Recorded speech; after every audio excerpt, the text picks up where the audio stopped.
Assalamualaikum warahmatullahi wabarakatuh. Saya ucapkan kepada pensyarah kami iaitu Puan Rosni binti Ahad. Kami daripada kumpulan 2 ingin membentangkan projek kami iaitu Pemula Mara Songsang Bintang Delta 3 fasa menggunakan 2 motor. Kumpulan kami terdiri daripada 2 orang iaitu Muhammad Daniel Afiq bin Ahmad Nadri dan saya Muhammad Zulkamal bin Dahlan. Sebelum saya menerang lebih terperinci, saya ingin menerangkan pengenalan tentang projek kami. Lita ini hasil gabungan Lita Pemula Bintang Delta dan Lita Mara Songsang dalam 3 fasa untuk menggerakkan 2 motor yang diberikan tersebut. Yang kedua, Lita Pemula Bintang Delta hanya digunakan untuk motor 3 fasa yang berukuran sederhana sahaja. Tujuan utama penggunaan lita ini adalah untuk mengurangkan arus pemula ketika motor hendak dihidupkan. Manakala lita Mara Songsang digunakan untuk menukarkan arah putaran motor 3 fasa sama ada dalam keadaan Mara atau Songsang dan ke atas ataupun ke bawah. Lita ini juga membolehkan motor ditukar ke arah Mara dan Songsang dengan kawalan punat tekan, iaitu push button. Okey, saya akan meneraikan peralatan-peralatan yang kami gunakan semasa melakukan projek ini. Kami menggunakan 4 penyentuh, 1 sesentuh tambahan, 1 timer, 2 geganti beban lampau iaitu tor, 2 switch tekan hidup, 1 tekan henti, 2 pemutus lita 3 fasa, 1 pemutus 1 fasa iaitu MCB 3 fasa, MCB 1 fasa dan 4 lampu pandu, dan kami menggunakan kabel 2.5 mm square untuk lita utama dan 1.25 mm square untuk lita kawalan. Seterusnya, saya akan menerangkan lita utama pada projek kami. Terdapat 3 wire di dalam lita utama ini dan beberapa komponen-komponen iaitu MCB, kontaktor, tor dan motor. Selainnya pada lita kawalan. Okey, saya ingin menerangkan operasi lita ini. Apabila supply masuk ke dalam lita ini akan melalui MCB. MCB yang pertama, kami menggunakan 35 ampere untuk MCB pertama dan 25 untuk MCB yang kedua. Apabila push button ditekan, arus akan mengalir pada kontaktor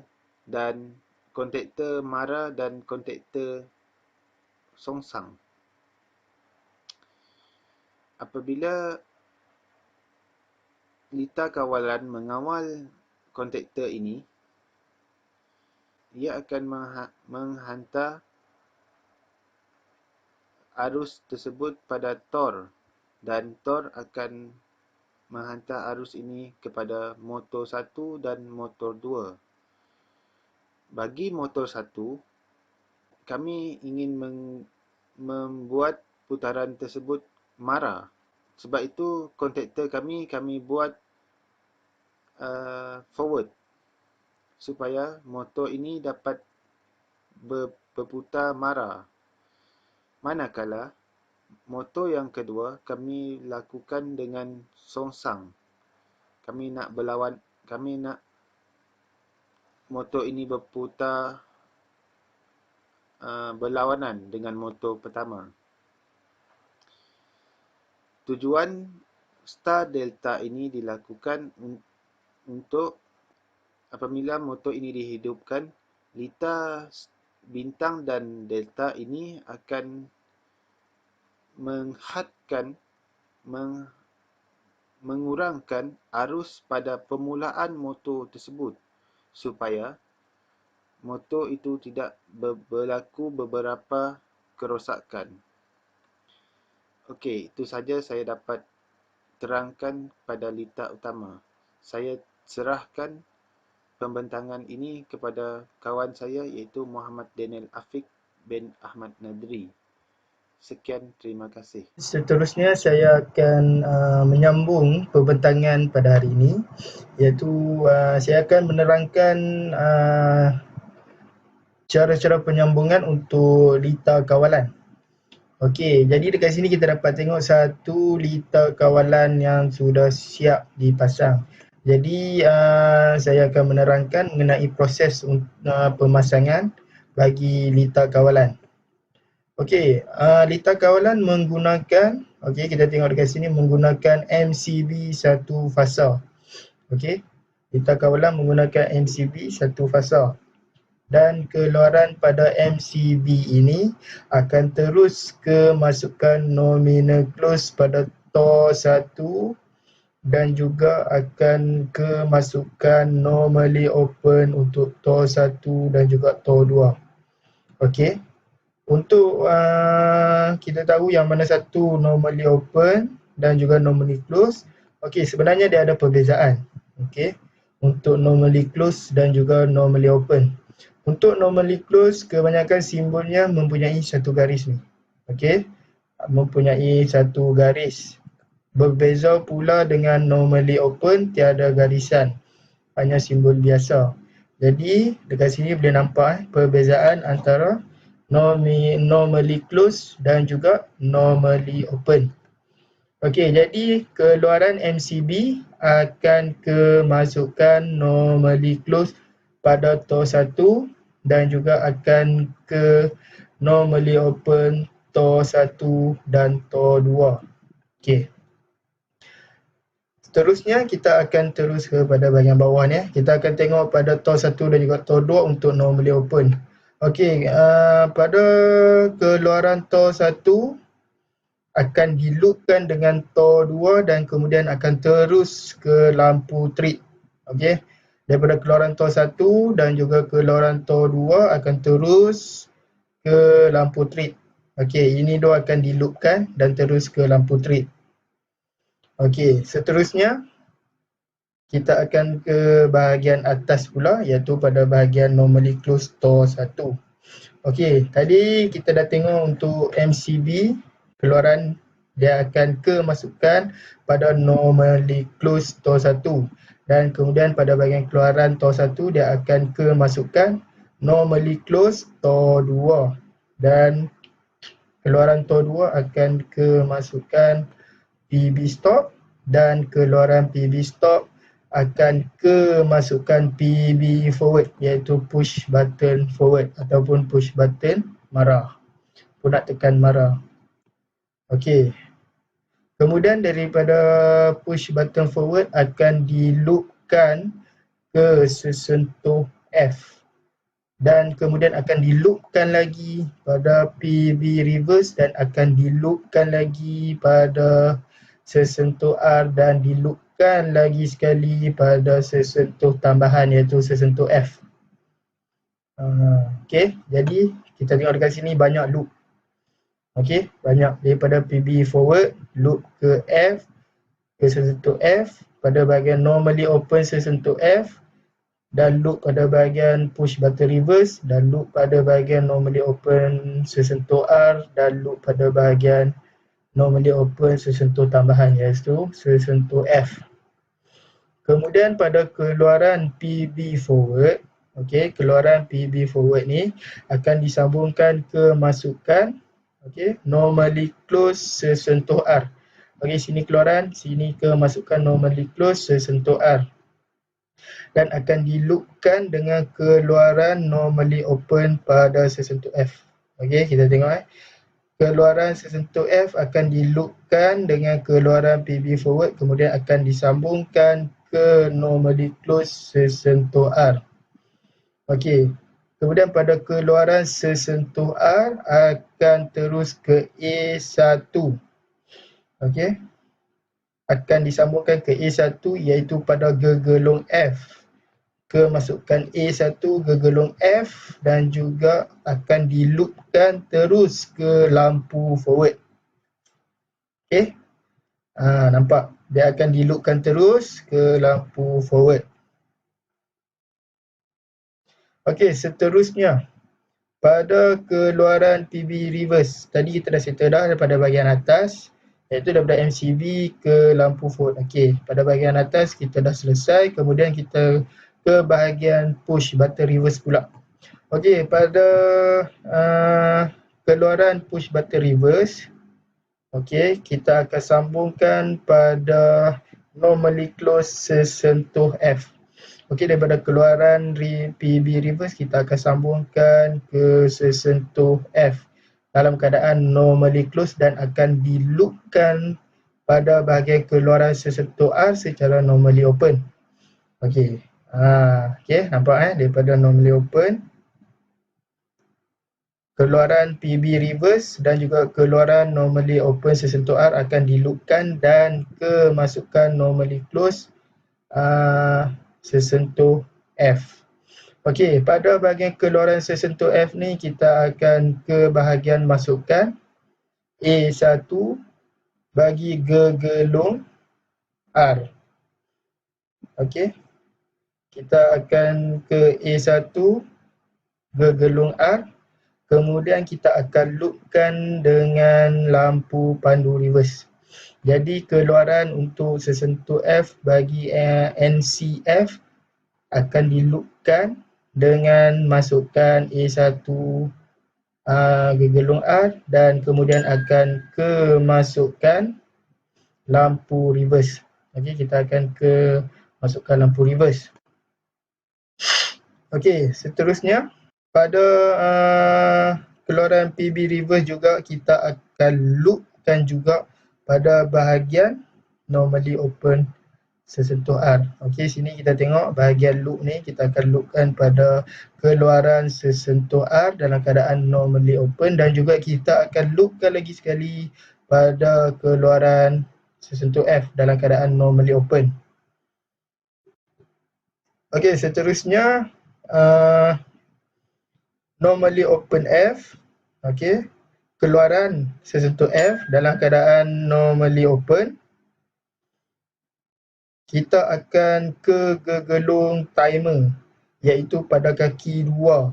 Okey, kita akan ke gegelung timer pada kaki 2 dan keluarannya adalah pada kaki 7 dan akan terus ke neutral. Jadi untuk masukkan kita ke kaki 2 dan keluaran kita pada kaki 7 dan akan terus ke neutral. Okey, kemudian pada kaki 2 timer tersebut kita akan loopkan pada normally close timer. Ni kita akan loopkan pada normally close untuk timer pada bahagian masukkan. Dan pada bahagian keluaran timer, keluaran ni kita akan kemasukkan normally close. Okey, kepada normally close untuk sesentuh D. Dan akan terus ke A1 pada gelung sesentuh S. Jadi maknanya daripada keluaran normally close timer ni kita akan kemasukkan A1 untuk sesentuh D. N1 sesentuh D dan akan terus ke A1 gegelung S. Seterusnya untuk pada bahagian ni, bahagian masukkan timer ni, normally close timer, kita akan loopkan lagi sekali pada bahagian normally close timer iaitu pada kaki 8 dan keluarannya pula pada kaki 8 kita akan masukkan pada kaki 8 dan keluarannya pula akan ke normally close sesentuh S. Okey, kita loop daripada atas, kita akan masuk pada kaki 8 dan akan keluarannya kita akan terus ke normally closed S dan terus sambung ke A1 pada gegelung sesentuh D. Kita terus sambung ke A1 sesentuh gegelung D. Kemudian kita akan loopkan lagi pada bahagian A1. Kita akan loop lagi pada sesentuh D. Okey, secara normally open. Kita akan masukkan secara normally open. Dan kemudian keluarannya kita akan loopkan bersama dengan keluaran sesentuh S tadi dan terus ke lampu delta. Okey, akan terus ke lampu delta. Lampu pandu delta.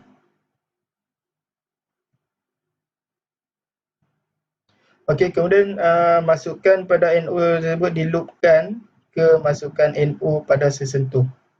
Jadi yang macam saya cakap tadi adalah daripada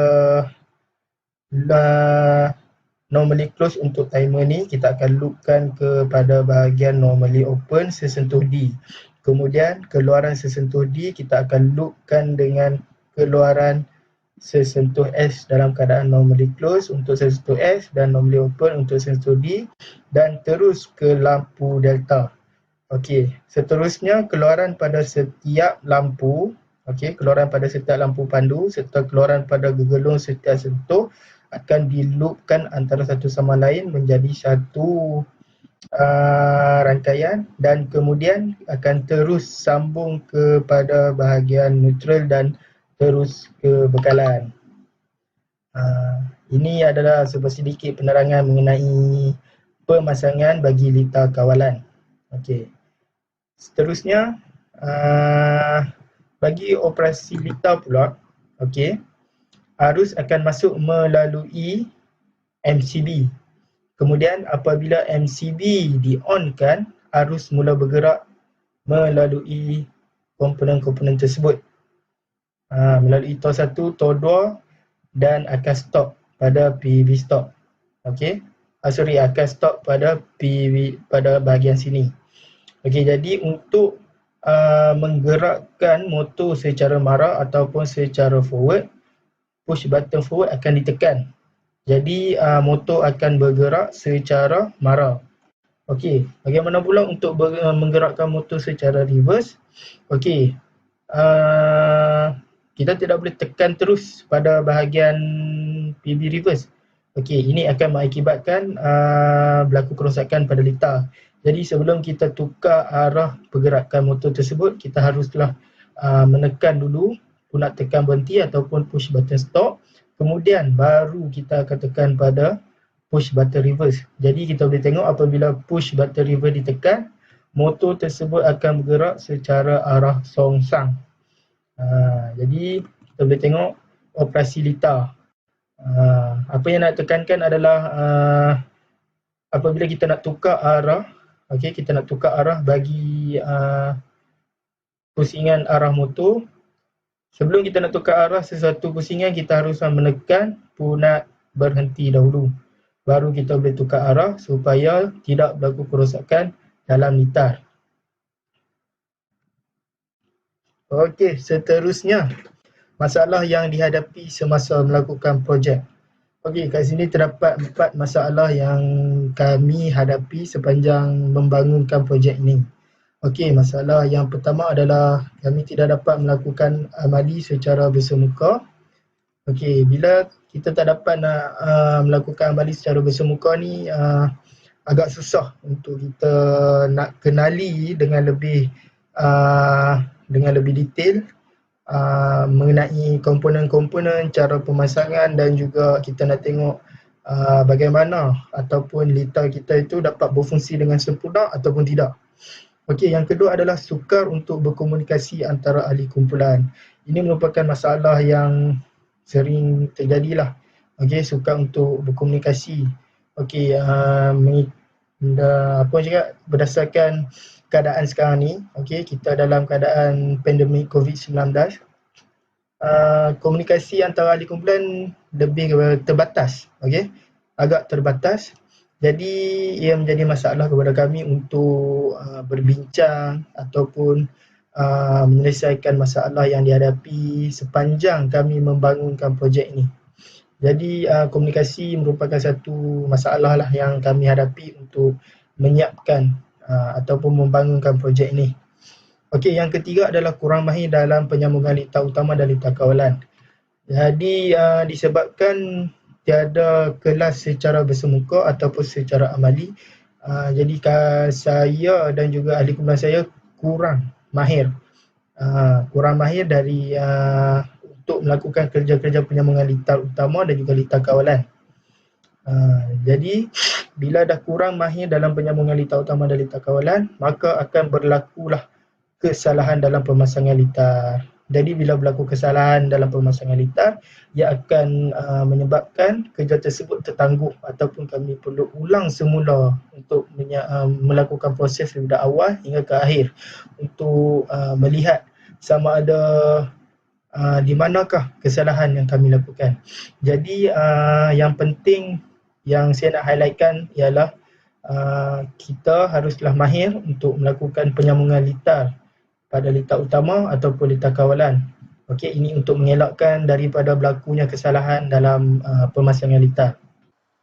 Baik, keputusan analisis yang kami dapat lakukan pada projek kami ini, pemula marasongsang bintang delta ini boleh berfungsi dengan menukarkan sambungan belitan starter daripada bentuk bintang menjadi delta, dan motor itu akan terus berputar dalam sambungan delta tersebut. Yang kedua adalah voltan yang diterima pada setiap belitan stator dengan sambungan bintang ialah 1/3 voltan talian, dan voltan ini lebih rendah daripada voltan asal. Okey, seterusnya saya akan menyambung pada poin yang ketiga.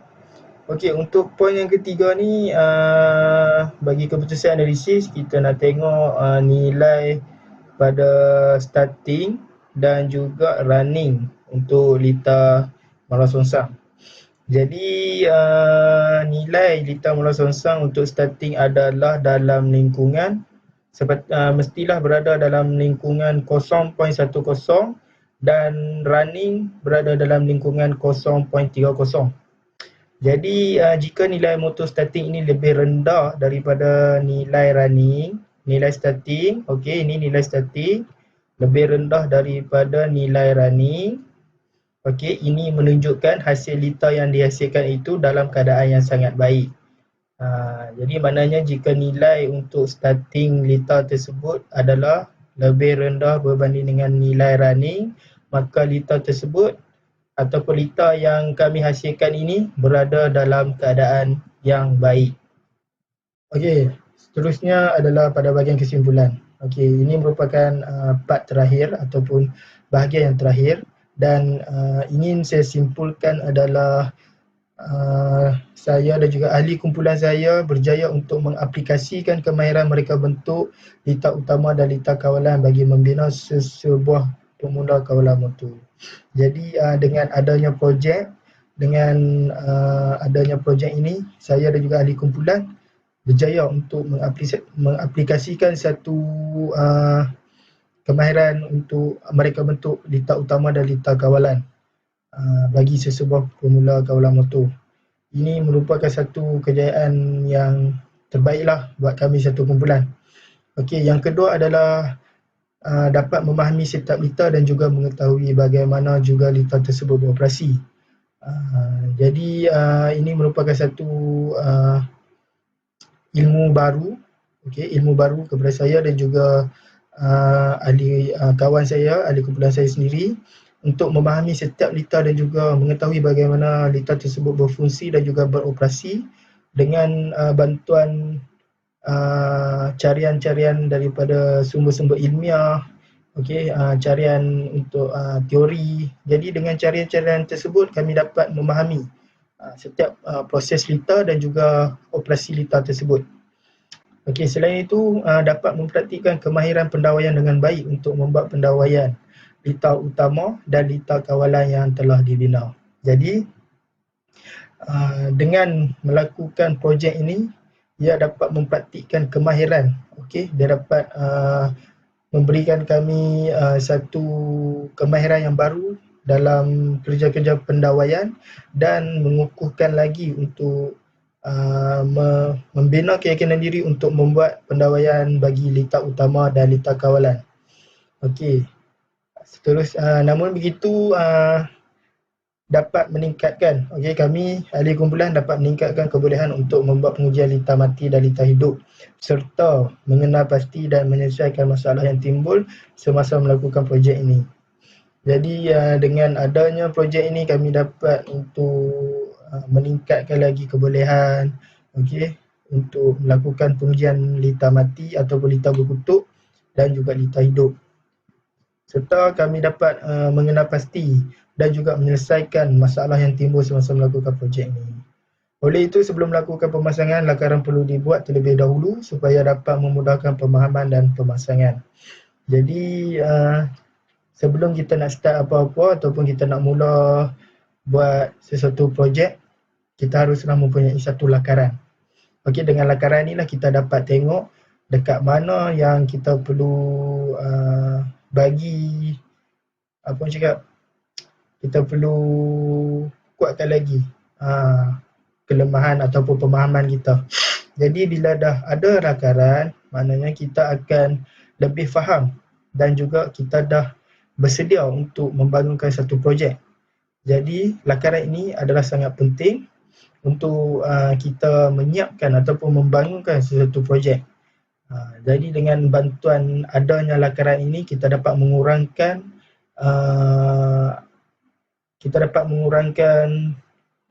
kesalahan yang akan kita buat pada masa akan datang. Jadi akhir sekali projek yang diberi berjaya dilaksanakan dengan arahan yang telah diberikan dan juga dapat kami melakukan dengan jayanya di atas bantuan pensyarah dan juga rakan-rakan yang lain.